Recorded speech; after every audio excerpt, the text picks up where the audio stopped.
Yes, ladies and gentlemen, welcome to the talkSPORT Darts YouTube channel. My name is Harry Durham. We have a huge week coming up in Leicester. Here is what is happening. 3 Pro Tours. Then on Monday, the World Grand Prix will be kicking off at the Matoli. Monday. One of the best majors in the darting calendar. Set play, double in, double out. Mike De Decker is the reigning champion. Will he be able to go back-to-back?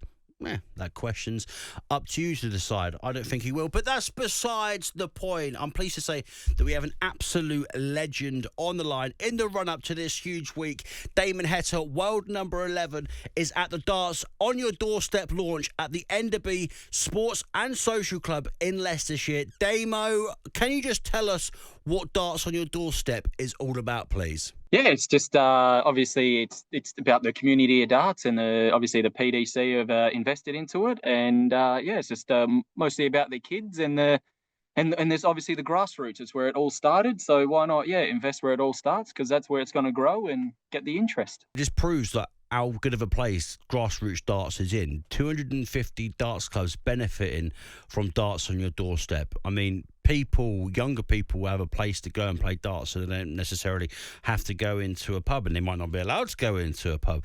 And we can find those future players like your future Luke Littlers, your future Luke Humphreys, your future Damon Hetas and Josh Rocks. It feels like darts is coming back to how big it was in the 70s and 80s. It's absolutely insane. I've never seen nothing like it. I mean, my eyes were opened when I first came to the UK and realised like how big darts was, and I thought it's massive then. But now, speaking to some of the kids then, I'm just saying, man, just enjoy it. Just, you know what I mean? That's what you need to do. You still need to be a kid. Don't think you have to do this and do that. Darts, I feel like darts is always going to be there. So just live your life as a kid as well. So, mate, you're up in Leicester, hopefully, for the next week. 3 Pro Tours and then the Grand Prix at the Matoli. The first round draw has been made. You'll be playing your pal, you already know this, and your stablemate, Luke Woodhouse. This is big for just so many reasons, isn't it, mate? So many big reasons. You've not played each other on a stage since that incredible afternoon at Ali Pali on December 27th. I mean, what happened there, Damo? Yeah, you know what happened. You know what I mean? I did some good things, and then next minute I just fell off the face of the earth. And obviously now I've got that itch on my back that I really want to scratch, and obviously this no better time than to get my first win at this Grand Prix over, a bit of revenge over Luke Woodhouse, and that would be absolutely amazing. But he's playing some great stuff at the moment. I'm not going to lie. He just made the final, didn't he? And I congratulate him on a message, so I'm going to have to retract that.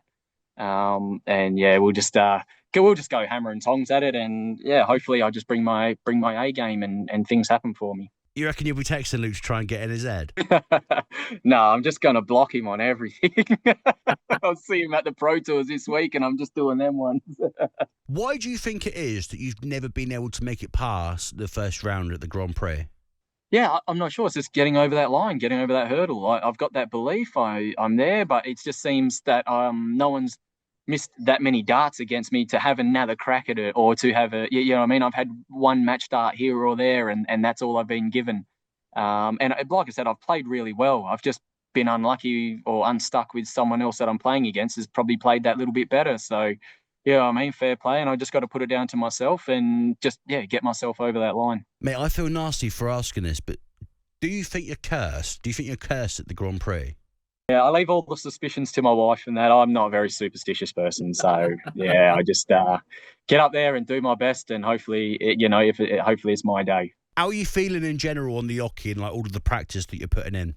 Just before, I've been putting in some ridiculous hours, more than normal. But then I've sort of I've done all that hard work. So, and then now I've backed off a little bit. You got to find time for yourself as well. Just can't all be driven and so obsessive. And that's where I find myself very obsessive. And that's probably my downfall, is being too obsessive. So, I think I'm building. You know what I mean? I'm building. I'm doing these things that I've been doing away from the hockey.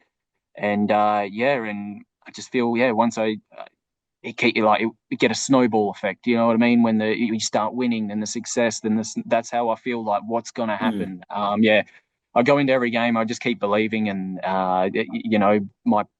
practice darts, so to say, will come out just naturally without even, not even looking at the board. And that's what I feel, that's where I'll be heading. Mate, you said obsessive there. Is that when you're not hitting the right numbers in practice? More get in my own head about not winning, because then I'll go back to the board and I think the answer is all the time, no, I need to put more hours in. So I enjoy practicing. So that's probably, I enjoy going to the board. I could be there 5-6 hours a day and just smashing it and not think twice. And I do, and I practice really well.